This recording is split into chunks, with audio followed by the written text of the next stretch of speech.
सीधा हुई है तेरे तेरे मेढ़े बलम कबूत सीधा हुई है। खट्टे नींबुआ खट्टे कबूत मीठ हुई है। खट्टे नींबुआ खट्टे कबूत मीठ हुई है। पहला बेर लेवे ससुर जी मोरे आइले। पहला बेर लेवे ससुर जी मोरे आइले। ससुर जी मोरे आइले। ससुर जी मोरे आइले। कहदा मई भैया के लइका हुई है। कहदा मई भैया के लइका हुई है। खट्टे नींबुआ खट्टे कबूत मीठ हुई है।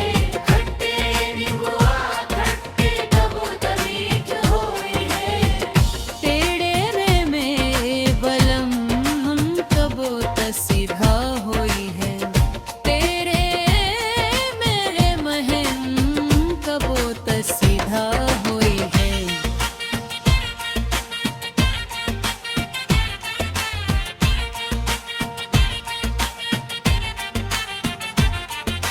दूसर बेर लेवे जेठ जी मोरे आइले। दूसर बेर लेवे जेठ जी मोरे आइले। जेठ जी मोरे आइले। जेठ जी मोरे आइले। कहदा मई भौजी के लइका हुई है। कहदा मई भौजी के लइका हुई है। खट्टे नींबुआ खट्टे कबूत मीठ हुई है। खट्टे नींबुआ खट्टे कबूत मीठ हुई है। तेरे मेरे बलम कबूत सीधा हुई है।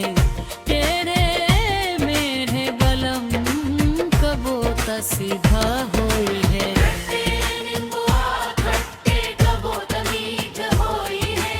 खट्टे नींबुआ खट्टे कबूत मीठ हुई है। तीसर बेर लेवे दे अर्जी मोरे आइले।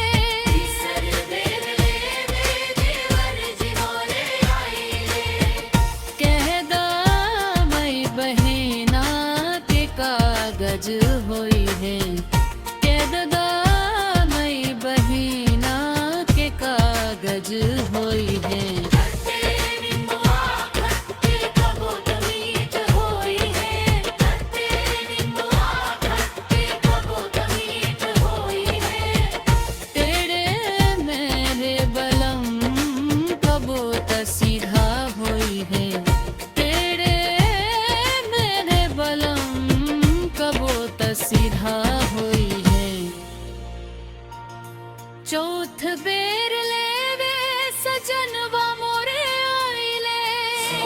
बेर लेवे सजनवा मोरे आइले। सजनवा मोरे आइले। सजनवा मोरे आइले।